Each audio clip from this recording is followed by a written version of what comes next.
When I bought the house on Oak Ridge Drive, I didn't expect trouble. It was a quiet suburban community, neat lawns, trimmed hedges, and the faint smell of chlorine drifting from the community pool. After 20 years in law enforcement, I was ready for something simple. I'd seen enough of humanity's worst, and I just wanted a home where I could wake up without sirens in my ears. The house wasn't fancy, but it was mine, and it backed right up to the HOA's prized possession, the neighborhood pool. The homeowners association ran the place like a miniature kingdom. Every mailbox had to be the same color, every trash bin hidden from view, and heaven forbid you let your grass grow half an inch too tall. Still, I didn't mind. After all, I'd dealt with worse than nosy neighbors and petty rules. The HOA president, Karen Middleton, introduced herself the week I moved in.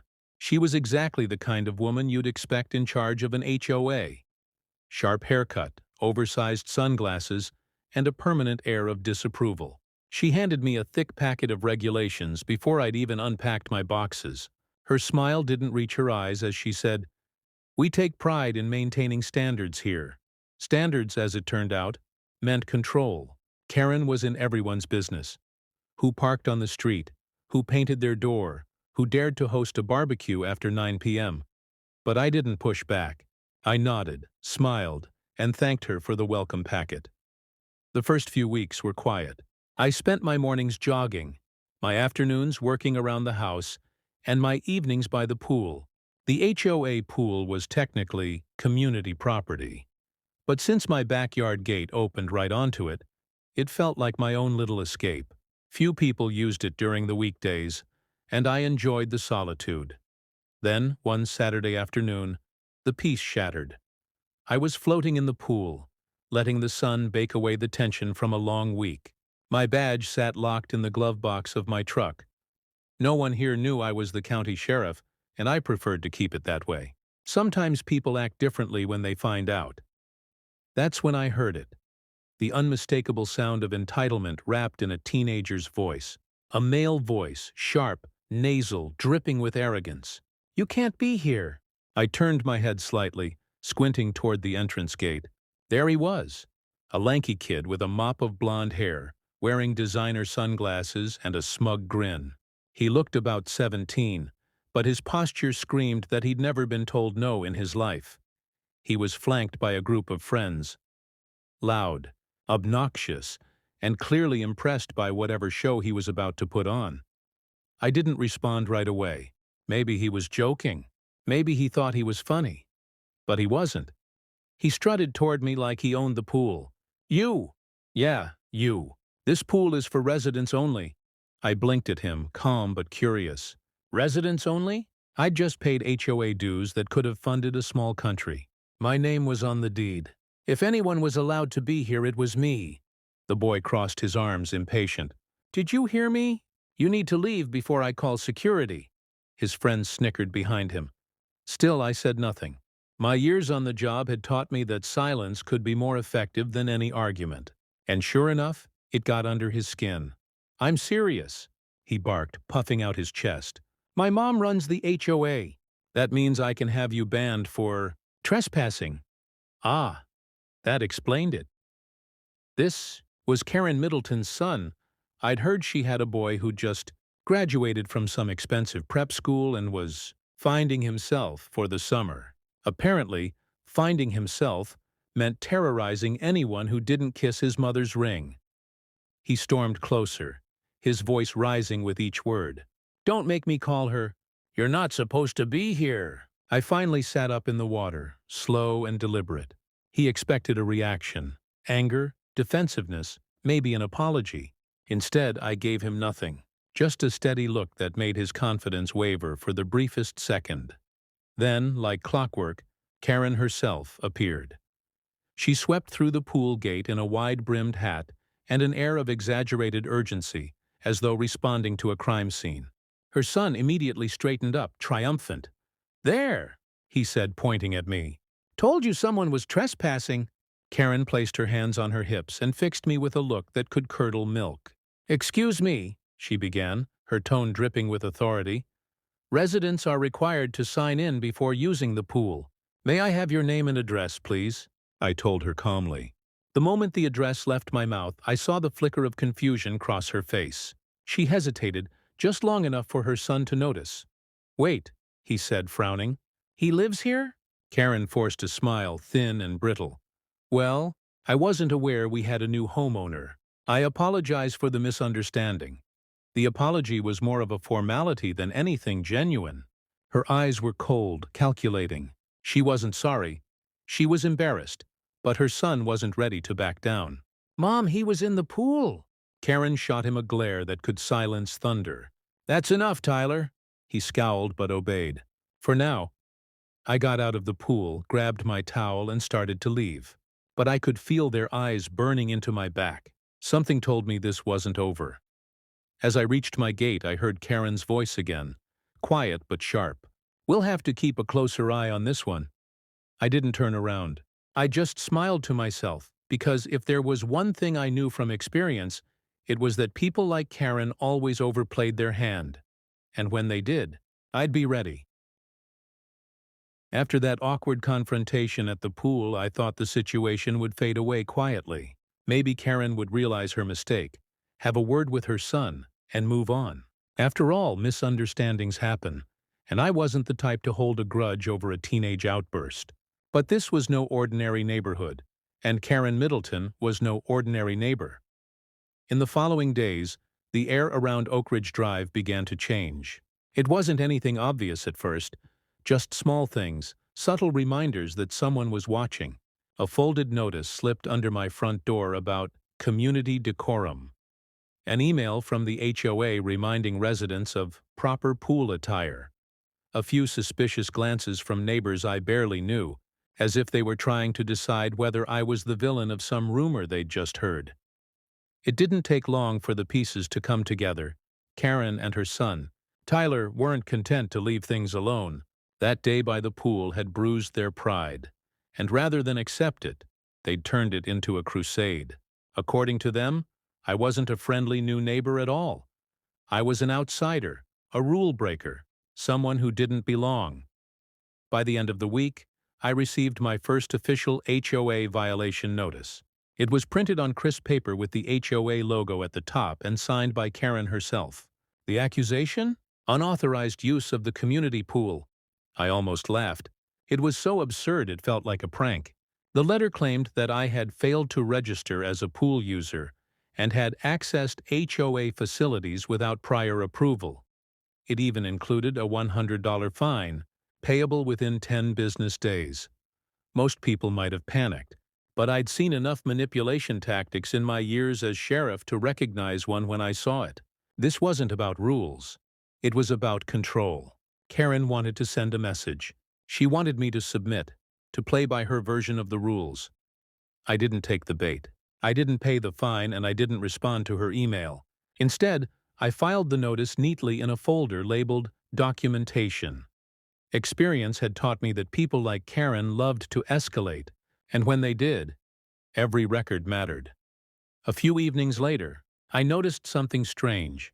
While I was watering my plants, a white SUV drove slowly past my house, paused for a few seconds, then rolled away. I saw the same car again the next morning, idling at the corner as I backed out of my driveway. It wasn't subtle. Karen's way of keeping an eye on me, I suspected. Then came the second notice.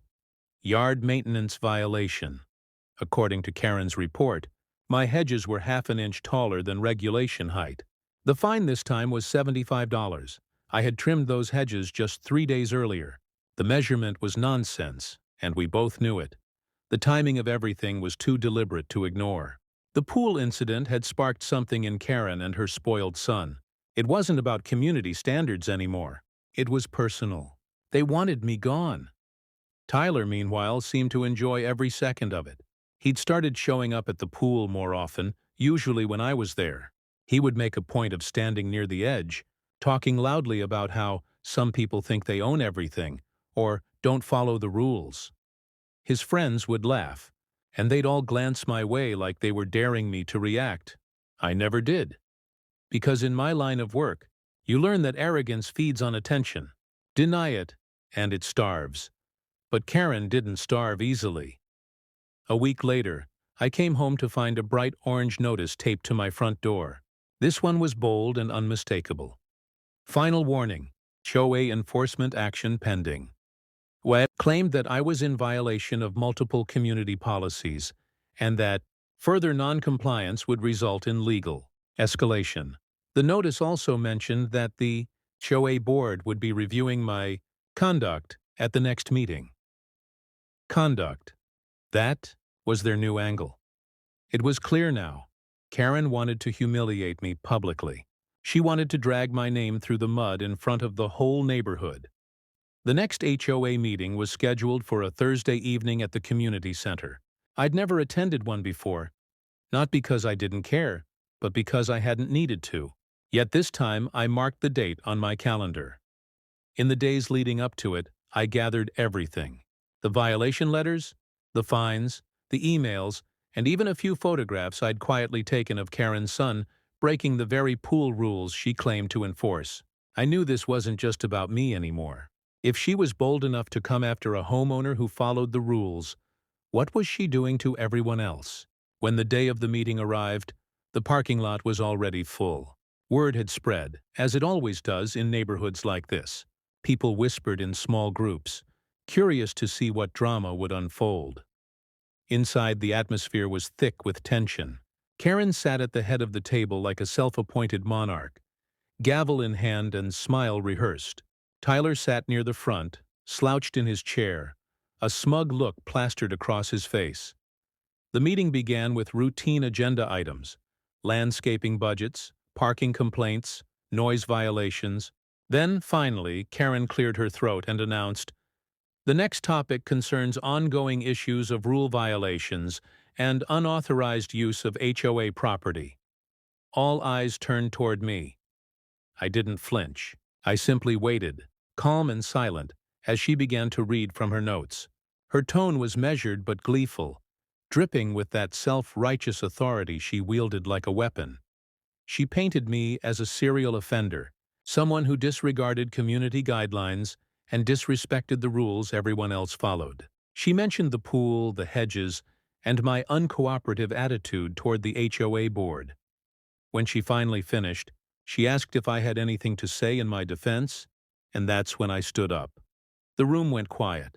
Karen's smile faltered just slightly. I reached into my folder and began to lay out my documents. Each violation notice, each time-stamped photo, each contradictory statement from her own emails. I didn't need to raise my voice or argue. The evidence spoke for itself.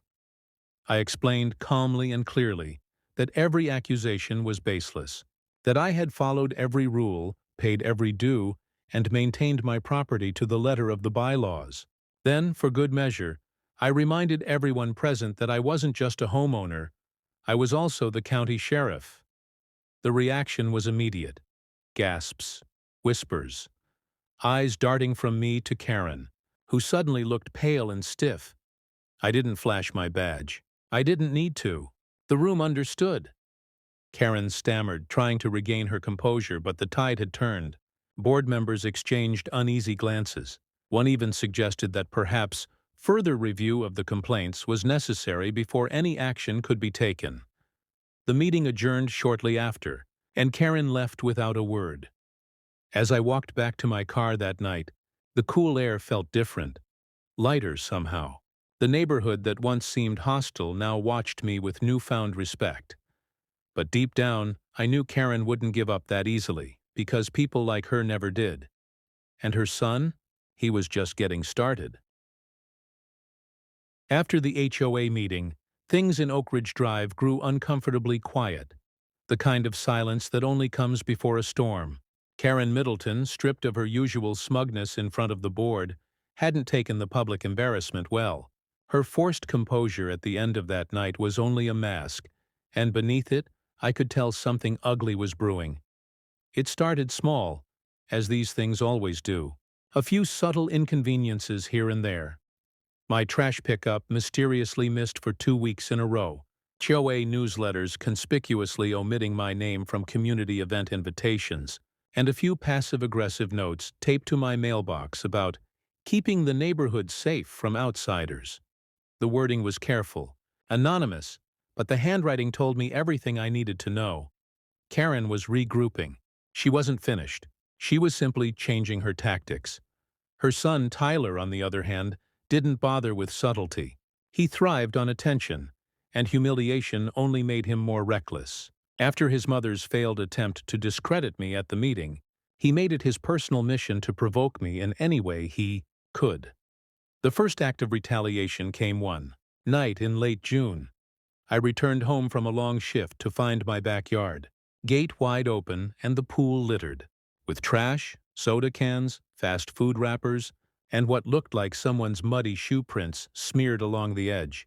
My pool vacuum hose had been torn in half, and a few decorative garden lights had been smashed. It wasn't random vandalism.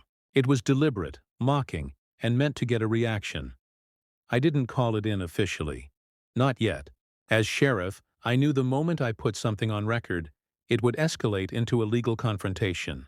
Instead, I quietly installed a set of high-definition security cameras around my property. If Karen and her son wanted to play games, I'd let them dig their own hole first. 2 nights later, the cameras caught exactly what I expected. At 1:43 a.m., a group of teenagers climbed over my back fence, whispering and laughing. They carried bags of what appeared to be pool dye, the kind that turns the water bright green for days. Leading them was none other than Tyler Middleton. He strutted around like he was performing for an audience, bragging as he poured the powder into the pool. The others followed suit, tossing in more dye, eggs, and even a half-empty bottle of soda. When they were done, Tyler posed for a photo one of his friends snapped on their phone, proudly gesturing at the mess they'd made. Then they slipped back into the night, unaware that every second had been recorded from 3 different angles. The next morning I walked out to find my once clear pool glowing an unnatural shade of green. Karen was out front pretending to water her flowers, but I saw her smirk when she noticed me staring at the mess. She didn't say anything, but the satisfaction in her eyes told me she already knew what her son had done, and she wasn't planning to stop him. By noon, the neighborhood gossip wheel had already started spinning again. Somehow, rumors began circulating that I was neglecting my property, that I'd let my pool turn into a health hazard.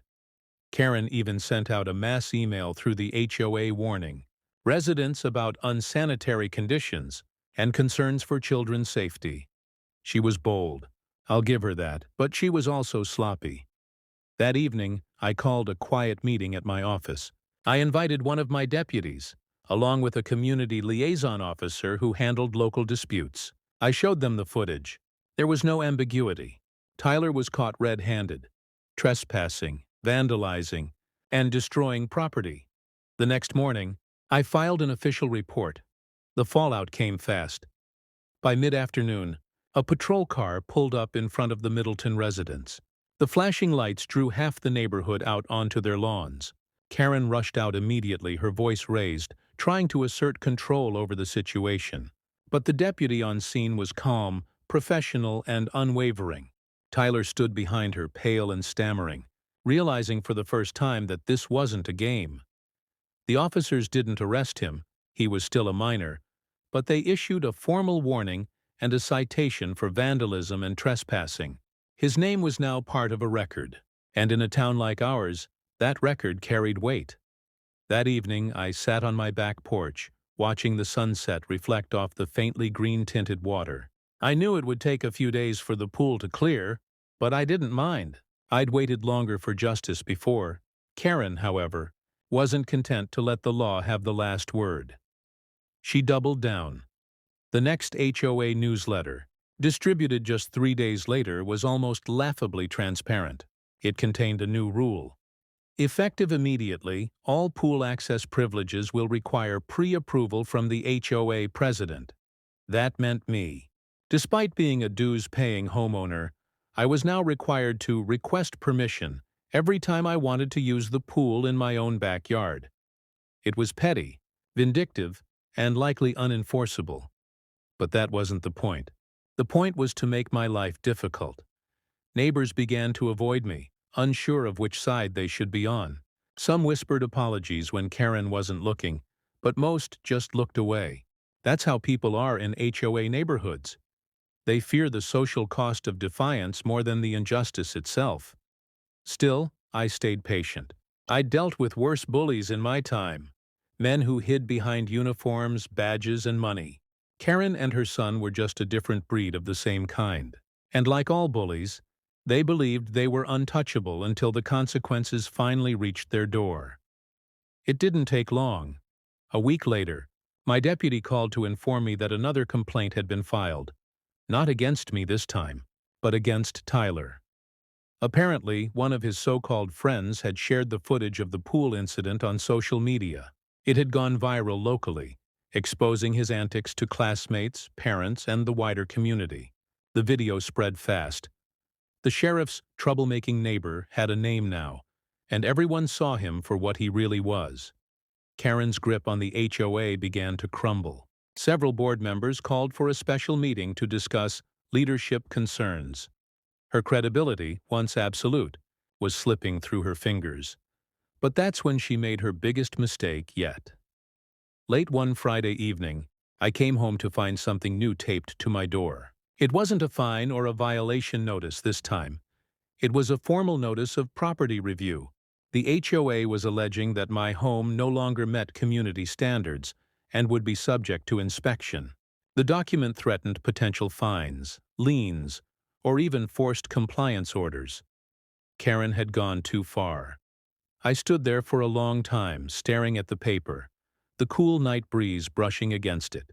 She had no idea what line she'd just crossed, because unlike her, I understood what power really was, and how dangerous it could be in the wrong hands.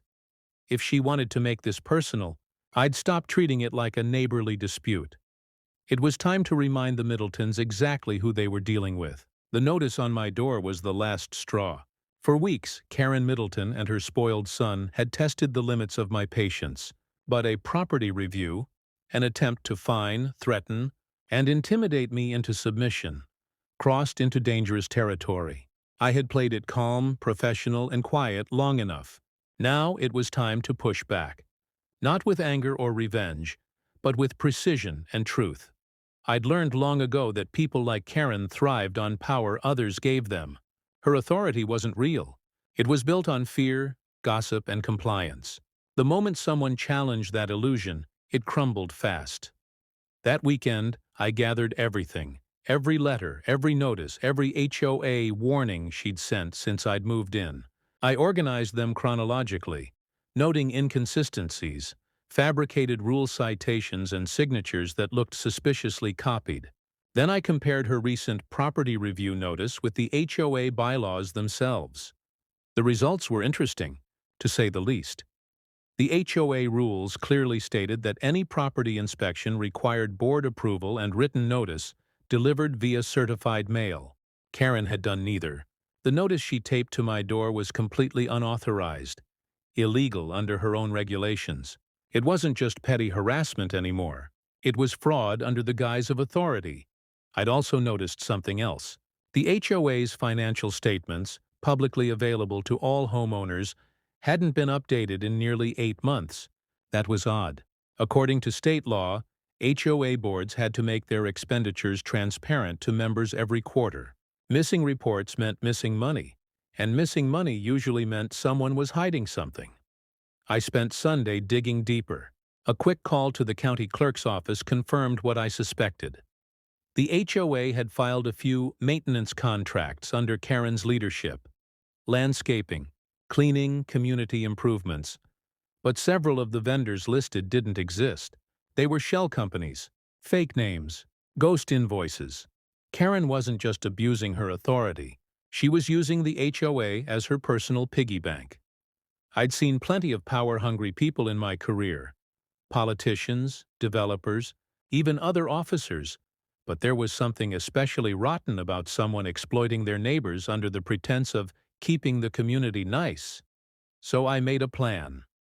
On Monday morning, I called a quiet meeting with one of my detectives. I asked him to verify the vendor information and see if the payments traced back to anyone we knew. By that afternoon, he had an answer. And it was exactly what I expected. Several payments from the HOA's account had been deposited directly into a checking account under the name Middleton Property Services. The registered owner? Karen's husband, who supposedly worked out of town. The timing couldn't have been more poetic. While she'd been harassing me over imaginary rule violations, she'd been violating the law herself, embezzling HOA funds right under her neighbors' noses. I didn't act immediately. Instead, I let the evidence pile up. More paper trails. More bank records. I wanted her boxed in so tightly that when I finally confronted her, there'd be no escape. Meanwhile, the tension in the neighborhood grew thicker by the day. Karen continued her campaign of control, sending mass emails about problem homeowners and rule enforcement, and conveniently hinting that she was under stress due to ongoing investigations. She was trying to paint herself as the victim, to regain sympathy from the board. Tyler, on the other hand, had gone quieter. The video of him vandalizing my pool had made him a local laughingstock. He'd lost most of his friends, and now he sulked around like a ghost of his former cocky self.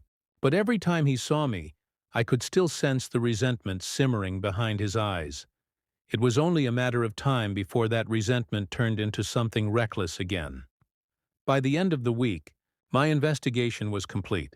I'd confirmed at least 6 instances of fraudulent transfers, totaling over $20,000, all disguised as HOA maintenance costs.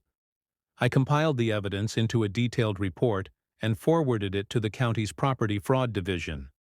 Then, I requested a special HOA meeting, this time through official channels. When the date arrived, I showed up early. The community center was already buzzing. Word had spread that something big was coming. Karen sat at her usual place, her composure restored, her posture confident once again. She'd probably convinced herself that this was another chance to put me in my place. But tonight, the tables were about to turn. The meeting began as it always did. A few boring announcements, some chatter about landscaping and pool maintenance. Then, when it came time for member concerns, I stood up and calmly requested the floor. Karen tried to interrupt, as expected. But this time, the board chair, clearly weary of her antics, allowed me to speak. I began by reviewing the so-called violations she'd issued against me. The fake property review, the fabricated fines, the unauthorized enforcement actions. I cited each rule she'd broken according to the HOA's own bylaws, reading them aloud for everyone to hear. The crowd grew restless as I laid out one example after another. Then I shifted to the financials. I projected the evidence onto the screen at the front of the room. Payment records, matching account numbers, company registrations. The room went silent. The air felt heavy with realization. I explained how the funds had been funneled from HOA accounts into shell companies tied directly to Karen's family. I showed that the missing financial reports weren't accidents, but deliberate omissions meant to hide the transactions. And finally, I presented the county's official verification, a sealed document confirming the fraud investigation had been opened that morning. Karen's face turned ashen. For the first time since I'd moved into Oak Ridge Drive, she was speechless. Her authority evaporated in an instant. The other board members erupted, not with anger at me, but at her. Questions flew across the room, demands for explanations, calls for her resignation. Tyler, sitting near the back, slouched lower and lower in his seat, avoiding eye contact with anyone. I didn't need to say much more. The facts spoke for themselves. Within minutes, a motion was made to remove Karen from her position as HOA president. It passed unanimously. Another motion followed, a request for full financial transparency moving forward. That one passed too. By the end of the meeting, Karen was no longer the queen of Oak Ridge Drive. She was just another neighbor under investigation, stripped of her title, reputation, and control. But her downfall didn't feel like a victory. Not yet, because something told me she wasn't done. People like her never accepted defeat gracefully. Sure enough, the very next morning I woke to find the word "rat" spray-painted across my fence in big black letters. The paint was fresh, still dripping. Tyler's car was nowhere to be seen. It seemed that in her desperation, Karen had passed her hatred on to the one person reckless enough to act on it. And I knew then that the situation was far from over. This was no longer an HOA dispute. It was personal now, and dangerous. The time for quiet restraint was ending. It was time to bring this to a close, once and for all. The morning after the meeting was heavy with tension. The spray paint on my fence was still wet when I found it. Bold black letters spelling out one ugly word: rat. It was crude, but it said everything I needed to know. Karen Middleton and her son weren't finished. They were humiliated, cornered, and desperate. And desperate people always made mistakes. I documented everything: photos, timestamps, even a small sample of the paint for evidence. Years of police work had taught me to treat every incident, no matter how petty, as part of a larger pattern. This wasn't random vandalism. It was escalation. I knew Karen wouldn't have the nerve to do it herself, not after her public fall from grace. This had Tyler written all over it. For the rest of that day, I went about my usual business, or at least tried to. But there was a shift in the air. Neighbors who once smiled at me now kept their distance, afraid of being dragged into whatever drama the Middletons had stirred up. The HOA board was scrambling to distance themselves from their disgraced former president, and the gossip mill churned nonstop. By late afternoon, word spread that Karen had officially been removed from the board and that an interim president had been appointed. The fraud investigation was underway, and the county was already auditing HOA bank accounts. It was only a matter of time before the full truth came out. But when people like Karen lose control, they don't accept accountability. They look for someone to blame, and in her mind, that someone was me. That night, I noticed something strange. A black sedan parked across the street with its lights off, engine idling. It lingered for nearly 30 minutes before pulling away. I recognized the driver, one of Tyler's friends, a lanky kid who'd been at the pool vandalism incident weeks earlier. I knew what this was. They were trying to intimidate me, so I stayed vigilant. Every night after that, I kept my security lights on and my cameras recording. I even made a quiet call to a patrol unit, asking them to increase drive-bys in the area. Not as a sheriff, but as a homeowner concerned for his safety. 2 nights later, the situation reached its breaking point. It was just after midnight when I heard the noise.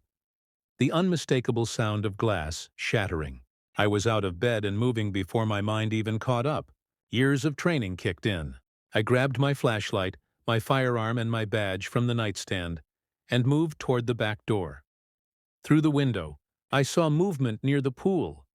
Shadows darting across the deck. The faint metallic sound of something being poured. My gut twisted. It wasn't just vandalism this time. They were trying to cause real damage. When I stepped outside, the smell hit me. Gasoline. They were trying to set something on fire. I shouted a warning into the darkness, my voice cutting through the still night air. The shadows froze. Then one of them bolted. Tall, skinny, wearing a dark hoodie. Tyler. The can of gasoline slipped from his grip and clattered against the concrete as he sprinted toward the fence. Adrenaline surged, but I held my ground. I didn't need to chase him. I already had what I needed. The floodlights snapped on, triggered by motion sensors illuminating the entire scene. The security cameras recorded everything. The vandalism, the gas can, the attempted arson.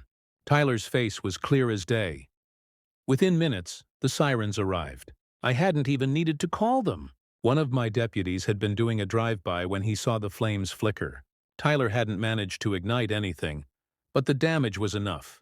A section of my deck was scorched, and my property reeked of gasoline.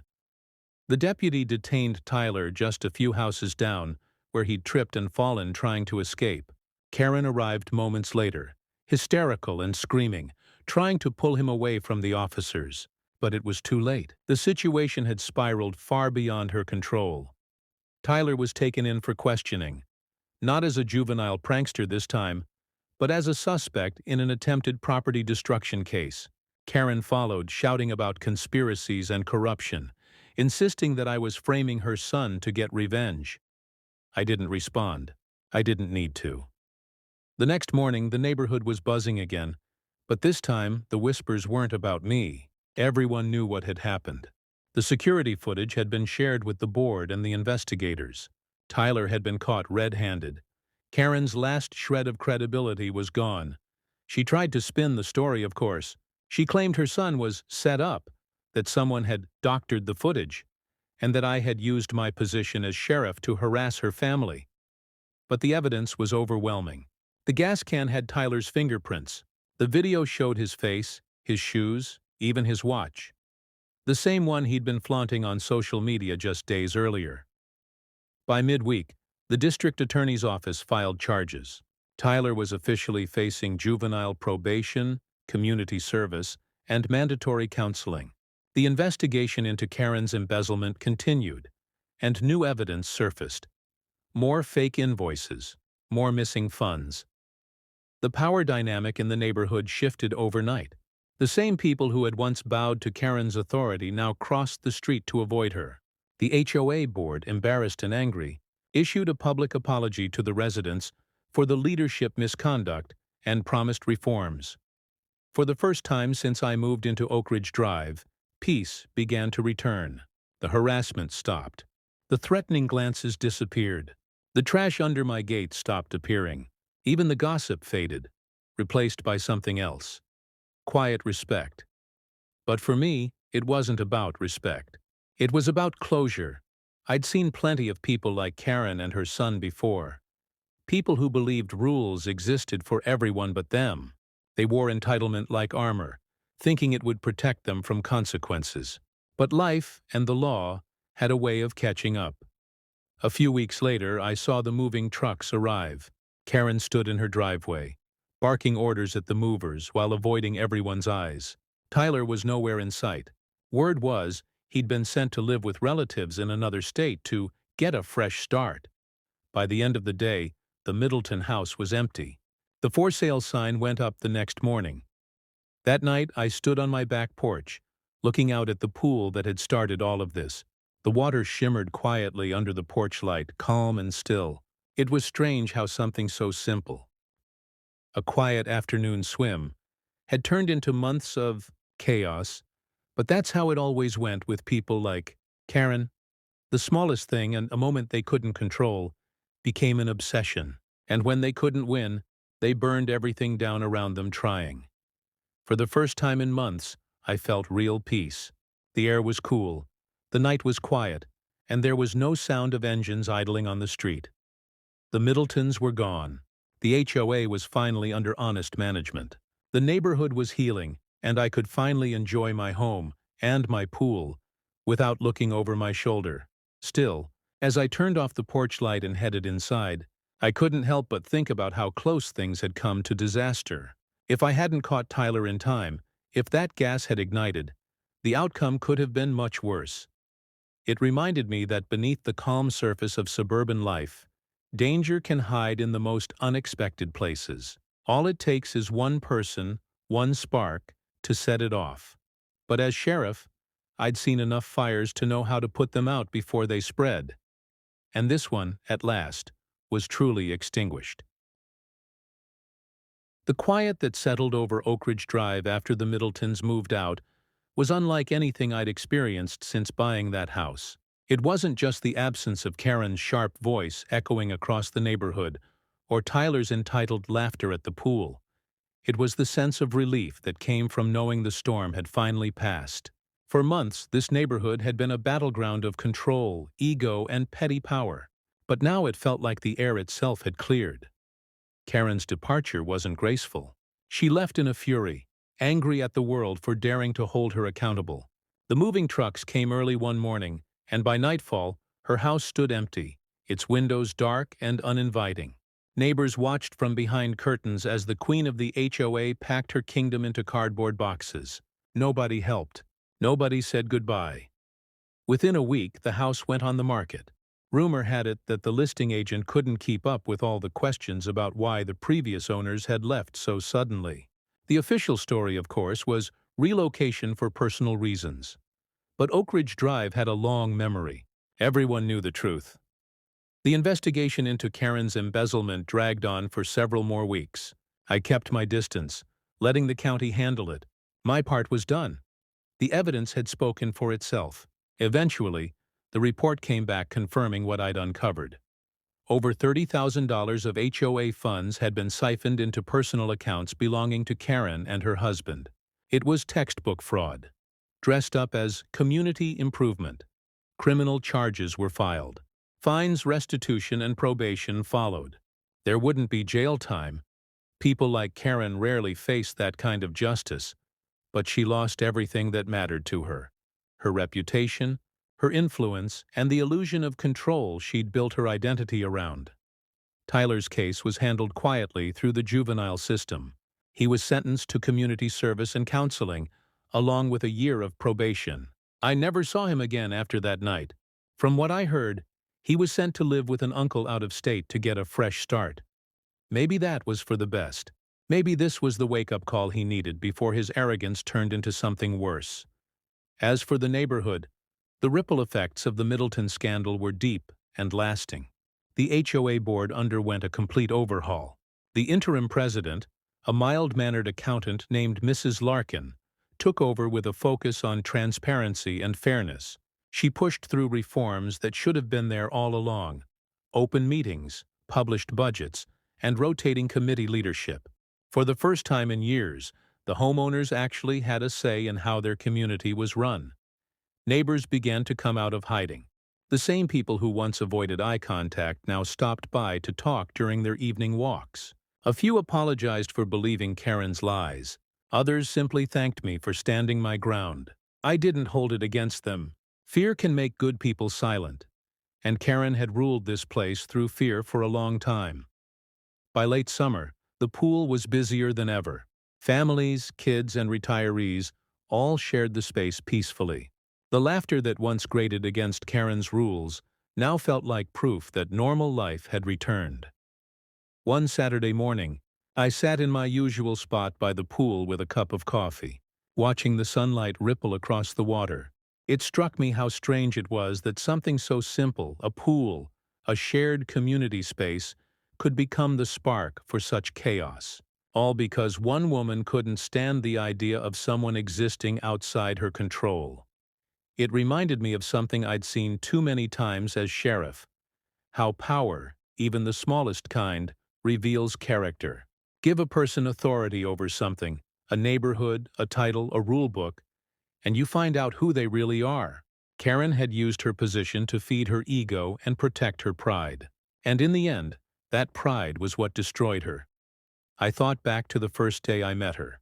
The way she handed me the HOA rule book before she even welcomed me to the neighborhood. I'd seen the warning signs then but brushed them off, assuming her type was harmless. I'd underestimated how far entitlement could go when mixed with insecurity. But as much as the experience had been a headache, it had also taught me something valuable. It reminded me that justice doesn't always come from a badge or a courtroom. Sometimes, it's the quiet kind. The kind that happens when truth replaces fear, when decency pushes back against manipulation, when people finally stop letting someone else control their lives. Oak Ridge Drive slowly began to rebuild its sense of community. The HOA meetings that used to feel like interrogations became friendly gatherings. Instead of arguing about minor violations, neighbors discussed improvement projects, local events, and safety initiatives. The toxic hierarchy Karen had built was gone, replaced by something resembling cooperation. The new board even voted to rename the pool area, calling it Community Haven, as a symbolic gesture to mark the neighborhood's new beginning. They installed better lighting, added cameras for safety, and placed a plaque on the fence that read, "For everyone to enjoy, respectfully and fairly." Every time I passed that sign, I couldn't help but smile a little. In the months that followed, life returned to its calm rhythm. My days were filled with the kind of peace I'd been searching for when I first moved there. Morning jogs, quiet evenings on the porch, and the occasional wave from neighbors who now felt more like friends. Sometimes, I caught glimpses of the past, a faint stain on the fence where the word rat used to be, or the memory of Karen's voice echoing through the pool gate. But they didn't bother me anymore. They were just reminders of a battle fought and